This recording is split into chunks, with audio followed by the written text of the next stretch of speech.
साथियों, आपको पढ़कर सुना रहे थे जन्म शताब्दी पुस्तकमाला 10 जीवंत विभूतियों से भाव भरी अपेक्षाएं। प्रवचन श्री राम शर्मा आचार्य, पृष्ठ 17 से पिछले वीडियो के क्रम में पढ़कर सुनाते हैं। आइए सुनते हैं। आंगुलमाल पहले नंबर का डाकू था। उसने यह कसम खाई थी कि फोकट में किसी का पैसा नहीं लूंगा। उंगलियां काट काट कर उनकी माला बनाकर वह देवी को रोज चढ़ाया करता था। अगर कोई कहता कि अरे भाई पैसे ले ले, पर उंगली क्यों काटता है हमारी, वह कहता वाह, फोकट में, दान में नहीं लेता। फोकट में दान मैं नहीं लेता हूं, पहले तेरी उंगली काटूंगा तो मेरी मेहनत हो जाएगी, फिर उस मेहनत का पैसा ले लूंगा। ऐसे मुफ्त में कैसे ले लूंगा? किसी का पैसा मैं मुफ्त में कैसे ले सकता हूं? इस तरह वह रोज एक साथ उंगलियां काट काट कर उसकी माला देवी को पहनाया करता था। कौन? खूंखार आंगुलमाल डाकू। लेकिन जब उसने पलटा खाया तो कैसा जबरदस्त पलटा खाया, आपको मालूम है ना। आंगुलमाल जब तक डाकू था तो पहले नंबर का, और जब संत हो गया तो उसने हिंदुस्तान से आगे जाकर के सारे के सारे विदेशों में, मिडिल ईस्ट में वो काम किए कि बस तहलका मचा दिया। वह जहां कहीं भी गया अपने प्रभाव से दुनिया को बदलता हुआ चला गया। मित्रों, क्षमताएं जिनके अंदर हैं, प्रतिभाएं जिनके अंदर हैं, वह कहीं से कहीं जा पहुंचता है। आम्रपाली जब तक वैश्या रही तो पहले नंबर की, राजकुमार राजाओं से लेकर सेठ साहूकार तक उसकी एक निगाह के लिए, उसकी एक चितवन और एक इशारे के लिए ढेरों रुपया खर्च कर डालते थे और उसके गुलाम हो जाया करते थे। लेकिन जब आम्रपाली अपनी करोड़ों की संपत्ति को लेकर भगवान बुद्ध की ओर चली गई तो न जाने क्या से क्या हो गई। और सम्राट अशोक जो था ऐसा खूनी था कि उसने खानदान के खानदान समाप्त कर दिए थे। सभी शाही खानदानों को एक ओर से उसने मरवा डाला था। मुसलमानों ने एक आध को मारा था, लेकिन उसने तो किसी को जिंदा ही नहीं छोड़ा। ऐसा खूनी था अशोक। उसने चंगेज खान, नादिर शाह और औरंगजेब सबको एक किनारे रख दिया था। जहां कहीं भी हमले किए वहां खून की नदियां ही बहता चला गया। खून की नदियां ही बहता चला गया। साथियों, जब उसने पलटा खाया और जब अपने आप में परिवर्तन कर डाला तो फिर वह कौन हो गया? सम्राट अशोक हो गया, जिसने बौद्ध संघ और बौद्ध धर्म का सारे के सारा संचालन किया। आज जो हमारे झंडे के ऊपर और हमारे सिक्कों नोटों के ऊपर 3 शेर वाला निशान बना हुआ है, वह सम्राट अशोक की निशानी है। और जो हमारे राष्ट्रीय ध्वज पर 24 धुरी वाला और 24 पंखुड़ी वाला चक्र लगा हुआ है, यह क्या है? यह सम्राट अशोक के द्वारा पारित किया और प्रतिपादित किया हुआ धर्मचक्र प्रवर्तन है, जिसको हमने राष्ट्रीय झंडे के ऊपर स्थान दिया हुआ है। ये किसकी हिम्मत, किसकी दिलेरी थी, किसकी बहादुरी थी? उसकी थी जो डाकू था और खूंखार था। मित्रों, भगवान जहां कहीं भी अपना अंश देता है, विभूति देता है, उसके अंदर चमक होती है, चमक होती है, लगन होती है, उसके अंदर तड़प होती है। और मुर्दे हमारे और आपके जैसे होते हैं, सांस लिया करते हैं, भगवान की जब पूजा करते हैं तो भी ऐसे ऐसे सिर हिलाते रहते हैं और सांस लेते रहते हैं। सेवा करने जाते हैं तो भी निठल्ले की तरह पड़े रहते हैं। सत्संग करने, शिविर करने आते हैं तो यहाँ भी मौसी जी की याद सताती है। मित्रों, ये क्या होता है?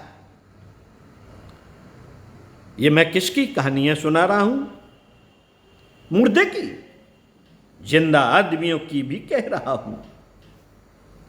आपके जिम्मे मैं एक काम सुपुर्द कर रहा हूं कि जहां भी आपको जिंदा आदमी मालूम पड़े, जिंदा दिल आदमी मालूम पड़े, आप उनके पास जाना, आप उनको मेरा संदेश लेकर के जाना और खुशामद करने के लिए जाना और यह कहना कि भगवान ने जो विशेषताएं आपके अंदर दी हैं, आपके अंदर जो प्रतिभा है, जो क्षमता है और जो आपके अंदर विशेषता है, उसके लिए भगवान ने निमंत्रण दिया है।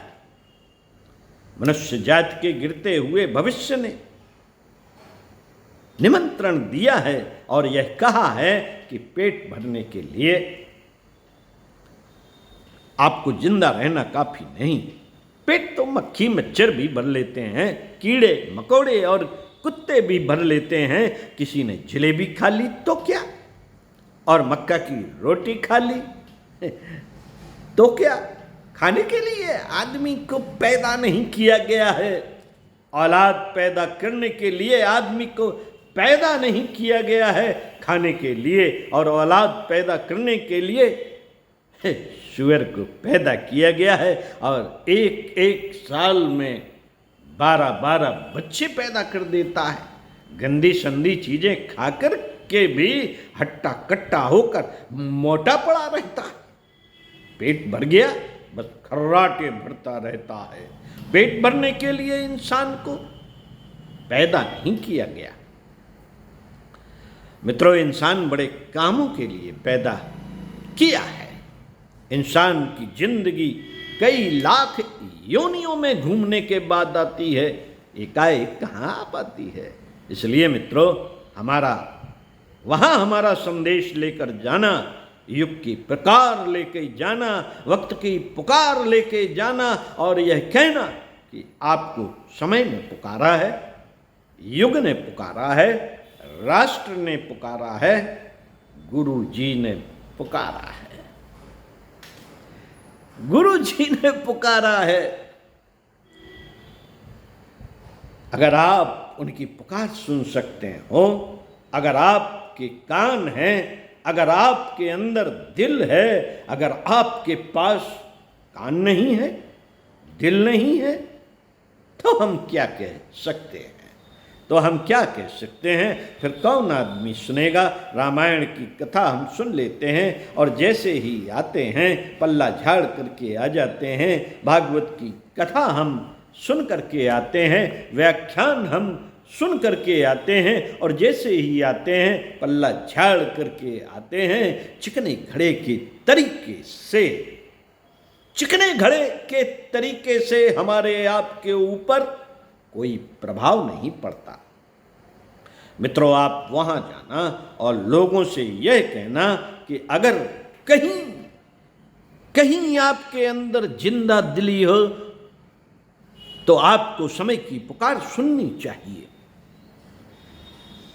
और युग की मांग को पूरा करना चाहिए। और महाकाल ने, भगवान ने जहां आपको बुलाया है वहां आपको चलना चाहिए। हनुमान जी भगवान की पुकार सुनकर चले गए थे, रीछ और बंदर चले गए थे, गिलहरी चली गई थी। आपके लिए क्या यह संभव नहीं? आपके लिए क्या यह संभव नहीं?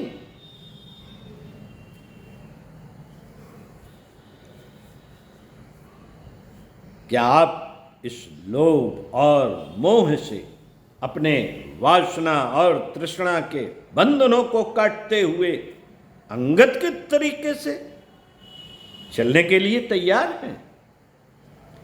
मित्रों, मैं आपको अंगत के तरीके से संदेशवाहक बना करके भेजता हूं मेरे गुरु ने।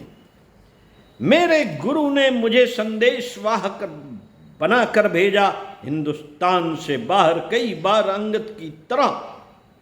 मैं केवल संदेशवाहक के रूप में गया हूं। मैंने कोई व्याख्यान नहीं दिए और न संगठन किए। सारे के सारे देशों में, विदेशों में और न जाने कहां कहां गया, लेकिन अपने गुरु का संदेश लेकर के गया। मैंने लोगों से कहा, देखो देखो, अपने को बदल दो। समय बदल रहा है, परिस्थितियां बदल रही हैं। धन किसी के पास रहने वाला नहीं है। अगले दिनों में, थोड़े दिनों में आप देखना कि धन किस तरीके से गायब हो जाता है। राजाओं के राज किस तरीके से चले गए, हमने और आपने देख लिया।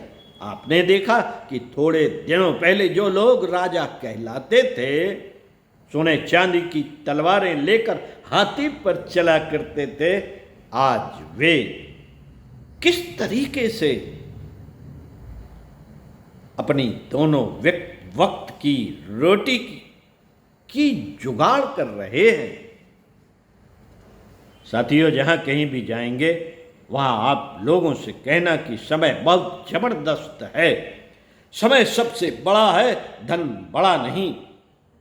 धन बड़ा नहीं है। जहां कहीं भी विभूतियां आपको दिखाई पड़ती हो, वहां आप हमारे संदेशवाहक के रूप में जाना।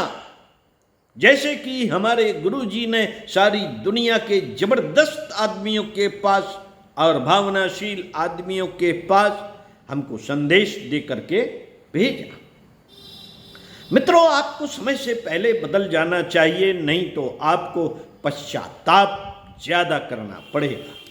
जब कोई डाकू चीजें छीन ले जाता है तो आदमी को ज्यादा अफसोस होता है, लेकिन अगर अपने हाथ से किसी भिखारी को दे देता है, स्कूल की इमारत बनाने के लिए दे देता है, तो उसको संतोष होता है। पैसा तो चला गया ना, चाहे वह एक डाकू ले गया हो तो भी, और चाहे स्कूल बनाने के लिए दे दिया हो तो भी, लेकिन अपने हाथ से देने पर संतोष रहता है। अतः आपको लोगों से यह कहने के लिए जाना है कि अब युग बदल रहा है, समय बदल रहा है, युग की धाराएं बदल रही हैं, धन के बारे में मूल्यांकन बदल रहा है। धन लोगों के पास रहने वाला नहीं है। धन बहुत तेजी से चला जाने वाला है।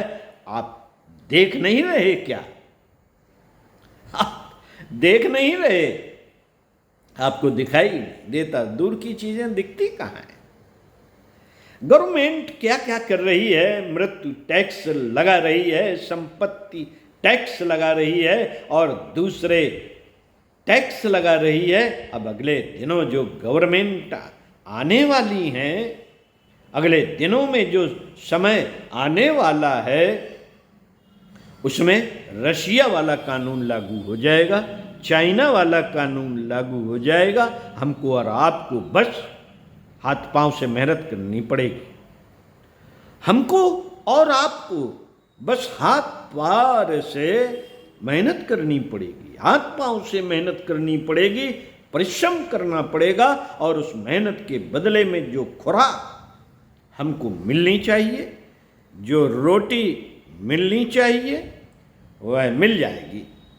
खुराक की सारी चीजें मिल जाएंगी। साथियों, वक्त रहते बदलें। साथियों, लोगों से कहना कि आपको भगवान ने जो विभूतियां दी हैं, क्षमताएं दी हैं, उसका सबाब आप उठा सकते हैं, लाभ उठा सकते हैं, जीवात्मा को शांति दे सकते हैं। जीवात्मा की शांति के लिए, पुण्य के लिए अपने आप को तैयार कर लेना चाहिए, ताकि आपका अंतःकरण शांति में रहे और समाज को भी आपके बदले का अनुदान मिले और हमारा सिर भी गर्व से ऊंचा उठ जाए। समय से पहले हम अंगत के तरीके से इसलिए आपके पास आए हैं ताकि यह बता सकें कि आपको वक्त रहते बदल जाना चाहिए और लाभ उठा लेना चाहिए।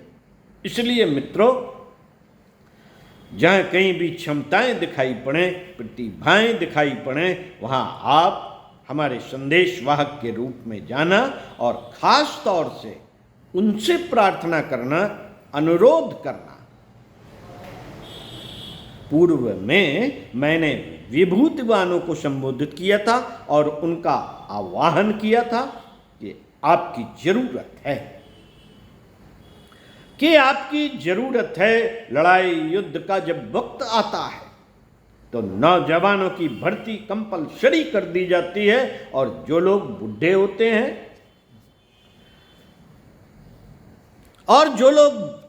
होते हैं उनको छोड़ दिया जाता है। कंपलसरी लड़ाई में सभी नौजवानों को, चौड़े सीने वालों को पकड़ लिया जाता है और फौज में भर्ती कर लिया जाता है। कब?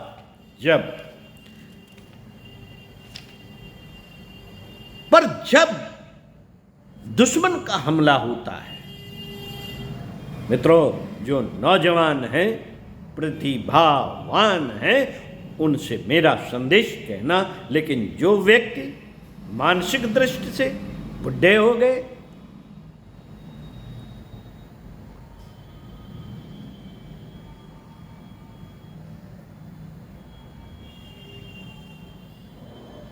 वे जवान हों तो क्या, सफेद वाले बुढ़े हों तो क्या, हमको उनकी जरूरत नहीं, हमें उनकी जरूरत नहीं है। क्यों? क्योंकि वे मौत के शिकार हैं। वे इसी के लिए हैं कि जब मौत के चारे की जरूरत पड़े, जब मौत को चारे की जरूरत पड़े तो वे उसकी खुराक का काम करें। पंडित श्री राम शर्मा आचार्य जी के प्रवचनों को हमने अपनी आवाज में पढ़कर सुनाया। तो साथियों, आप युग निर्माण योजना से जुड़िए। परम पूज्य गुरुदेव ने कहा, यह योजना सबको अपनाए जाने योग्य है। क्या है ये युग निर्माण योजना? एक दृष्टि में आपको पढ़कर सुनाते हैं। हमारे लक्ष्य एवं उद्देश्य। युग निर्माण योजना का लक्ष्य और उद्देश्य: मनुष्य में देवत्व का उदय, धरती पर स्वर्ग का अवतरण। नंबर 2, स्वस्थ शरीर, स्वच्छ मन, सभ्य समाज। नंबर 3, आत्मवत सर्वभूतेषु वसुधैव कुटुंबकम। नंबर 4, एक राष्ट्र, एक भाषा, एक धर्म, एक शासन। नंबर 5, जनमानस का भावनात्मक परिष्कार।